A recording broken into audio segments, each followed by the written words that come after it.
Hello, ladies and gentlemen, and welcome back to the podcast. And today I'm bringing my review of AEW's Dynamite. Before I even get started with the podcast, man, this was a big night for Dynamite. This was AEW celebrating their 250th episode of Dynamite, which was a big deal for Dynamite last night. We get into the first match, man. The first match, blockbuster matchup. It is Will Ospreay defending the international title against MJF. I thought this was a great match. It's a back-and-forth matchup between Ospreay and MJF, with Ospreay mocking MJF. Ospreay then was keeping the pace of the match. Ospreay then hits a springboard forearm on MJF. Ospreay then hits a standing shooting star press on MJF as well. MJF then gets up, hits a pile driver on Ospreay for a near fall. MJF then applies a figure four leg lock on Ospreay in the middle of the ring, but the hold is broken. MJF then goes for a brain buster, but Ospreay counters it into a stun dog millionaire. Ospreay then hits an Oz cutter on MJF. Ospreay then hits a handspring Pele kick on MJF as well as an enziguri. Ospreay then hits a poison rana. MJF gets up, hits a Long Island Sunrise on Ospreay for a near fall. Ospreay then hits an Oz cutter off the barricade to the outside. Ospreay then hits a crossroads on MJF in the middle of the ring. Ospreay then hits a Styles Clash off the apron that looked absolutely brutal. MJF then hits a tombstone on Ospreay. Ospreay gets up, hits a hidden blade through the ropes on MJF to the outside. Ospreay then hits another hidden blade off the top rope. Ospreay then hits an avalanche Styles Clash on MJF off the top rope. MJF then somehow gets up, hits a heat seeker on Ospreay. MJF then hits an elbow drop off the top rope to the outside, taking out Ospreay through a table. Ospreay and MJF then both exchange in the middle of the ring, with Ospreay hitting a Spanish fly on MJF for a near fall.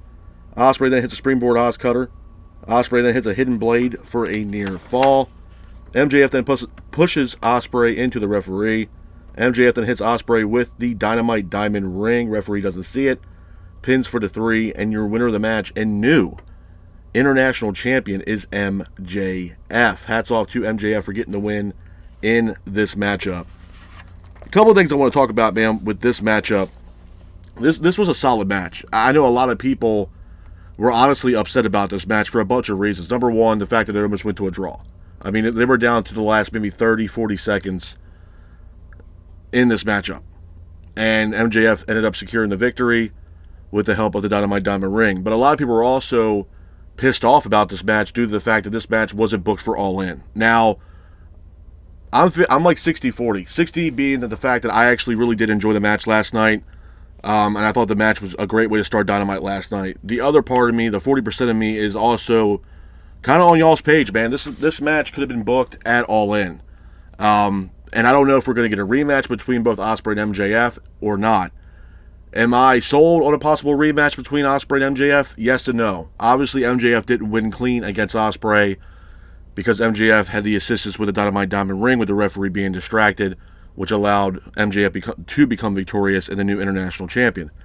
But at the same time, you had to look at the aspect of how are they going to book MJF and how are they going to book Will Ospreay on the biggest show of the year, being All In. So to me, there most likely is going to be a rematch. I also mentioned this in the past about Ospreay, which I don't know if it's going to happen now or not, that he was going to take a little bit of time off or trying to take a month off. This might be something where Ospreay might take some time off and then come back and challenge MJF for the international title in a rematch at All In. That very much could be the possibility at this point. But all in all, was it a top match last night? Yeah, it was a great way to start Dynamite, and it was a top match last night for Dynamite, hands down. Probably almost candidate for match of the year. After that, we had the Acclaimed backstage. Looks like the Acclaimed are going to join Team AEW in the Blood and Guts match that's going to take place next week. Now, I mentioned this multiple times for the past couple weeks, man, that the Acclaimed were definitely going to be a part of this Team AEW thing against the Elite due to the fact that they have some heat here with the Young Bucks, and the Young Bucks are a part of the Blood and Guts matchup. So, for what it looks like at this very point, it is going to be the Acclaimed teaming up with Mark Briscoe and Swerve against the Elite, with Team AEW looking for that final fifth member to go up against the Elite at the Blood and Guts matchup. So, again, definitely looking forward to the Blood and Guts match. After that, we have a Jericho segment. Jericho mocks Samoa Joe.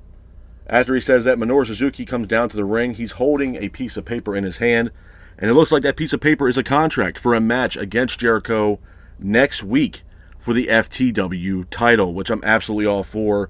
And it looks like next week's show for the Blood and Guts show is going to be absolutely incredible. Definitely looking forward to that event. Moving on from that, we have a TBS title matchup. It is Mercedes Moné defending the TBS title against Nyla Rose. I thought it was a good match.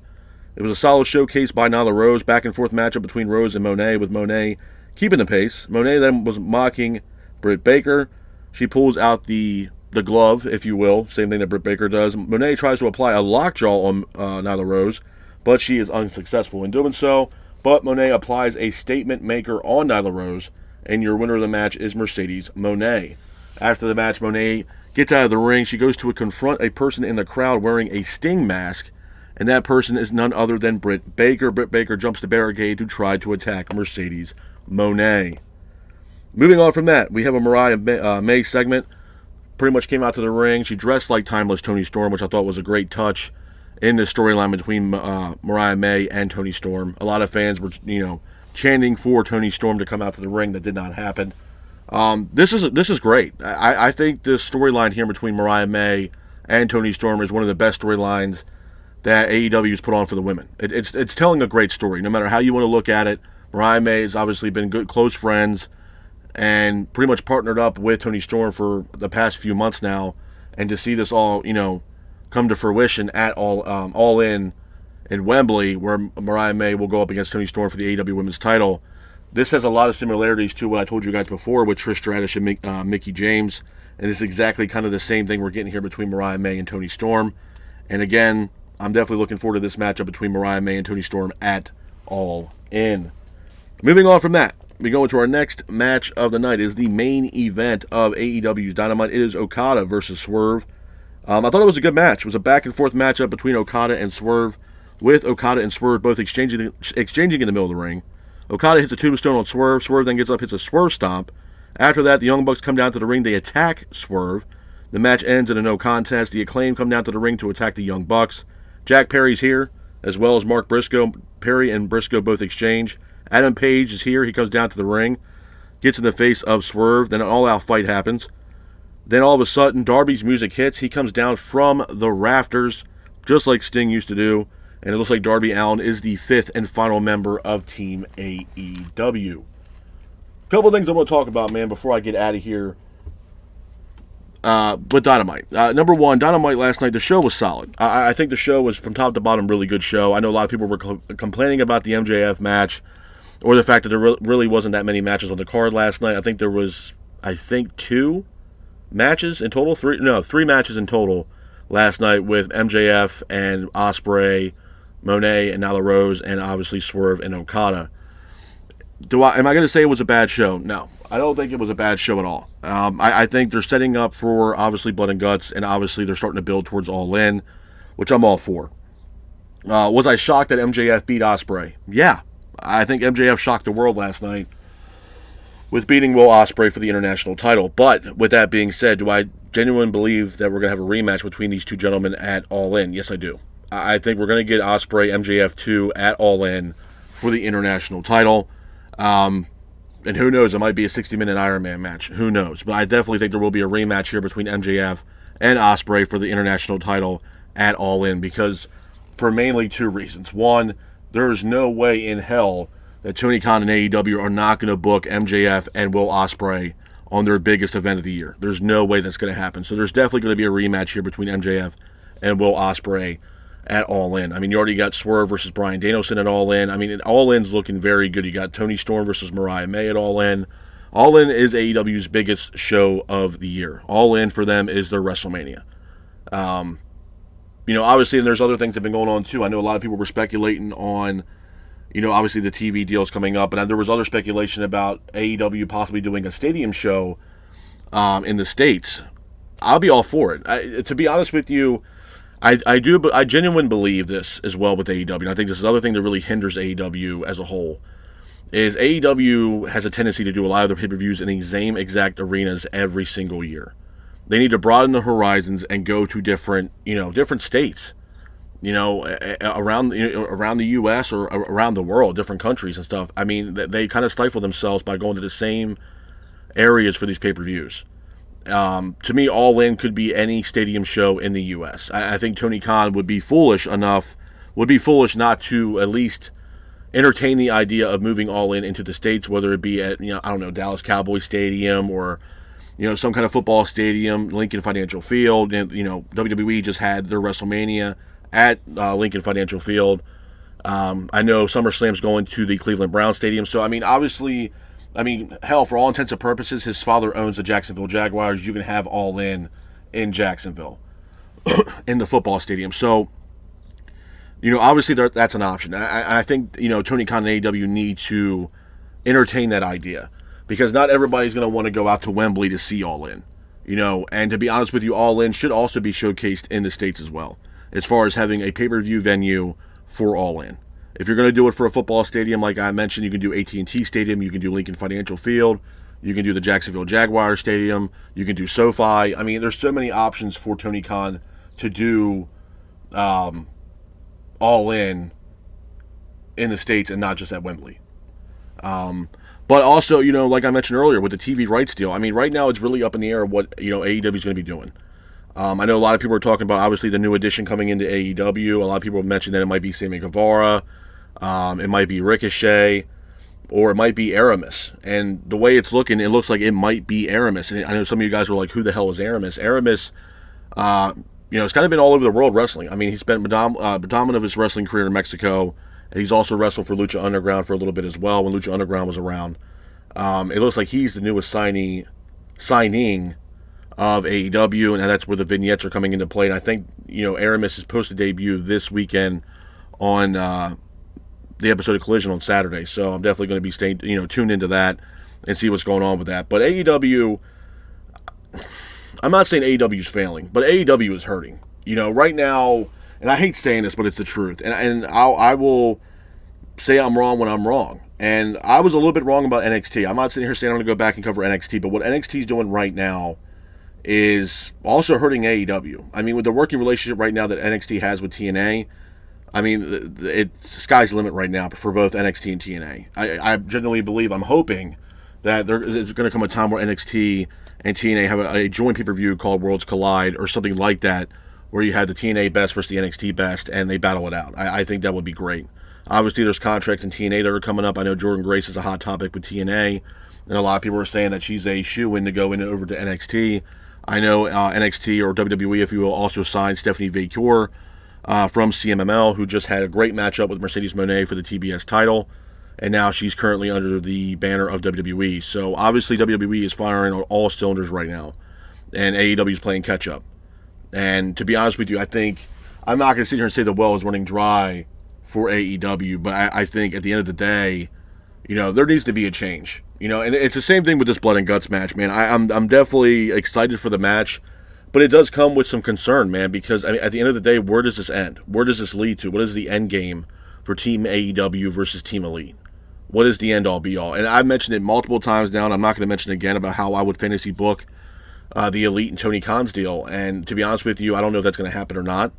But at the end of the day, let's say hypothetically the Elite beat Team AEW again, or AEW beats Team Elite. Where does this lead to, and how long is this going to, drag out? Because it's getting old, man. The well with this storyline here, or whatever you want to call it, it's run dry. That's just the way it is right now. And honestly, it's tying up a lot of other shit in AEW right now. For prime example, the AEW Tag Team Division. At one time, the AEW Tag Team Division was the best thing in not only professional wrestling, but AEW. They had the best tag team division in the world. And right now, they just don't have that right now. They just don't have it. And honestly, a lot of things are just lacking with AEW. Obviously, they're bringing in new people. We haven't seen them yet. You look at someone like Camille, and I mentioned this for the past couple weeks. She's been signed with AEW for quite a while now, and we've yet to see her on TV, which I don't understand why. And it's gotten so bad for Camille in the fact that now she's taking independent bookings just for her to wrestle, even though she's signed under AEW, because AEW is not putting her on TV. It's the same thing I would say with Sammy Guevara. Jeff Hardy, basically, from what I understand, Guevara was suspended for an incident that he had with Jeff Hardy in the ring that injured Jeff Hardy. Well, I have an issue with that. Number one, Jeff Hardy has been gone from AEW for a little while now. He's not, I don't know if he's signed with TNA, but he's working with TNA. Guevara's been out for a while, a couple months, being suspended. And I'm starting to have this belief that maybe this has, something to do with his previous dramas that he's had with AEW. And the fact that he's kind of a hothead in AEW. So I don't know what Tony Khan's doing with that. Guevara definitely needs to come back. He is missed in AEW. It doesn't hurt to have Sammy Guevara. Wouldn't mind seeing Guevara versus Ospreay. I think that'd be a barn burner matchup, to be honest with you. Obviously we're still waiting for Adam Cole to get healthy and come back. But AEW, I'll reiterate this to the end of time. AEW needs to hit the reset button. It needs to happen soon. Because the well's starting to run dry for AEW. And I don't want AEW to close up shop or close up doors. That's not what I'm saying.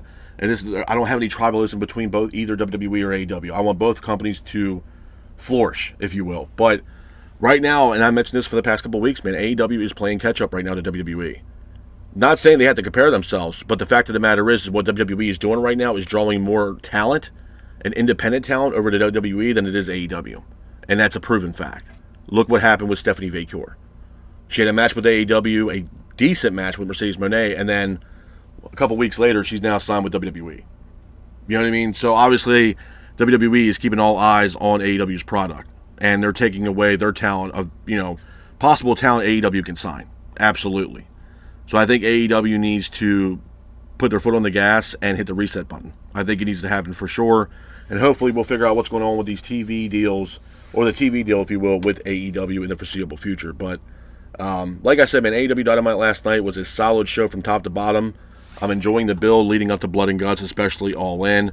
I definitely look forward to next week's Dynamite as well as All In as well. But with that being said, this is my review of AEW's Dynamite. I hope you guys are out there staying safe. Be careful, and remember, stay classic. Peace.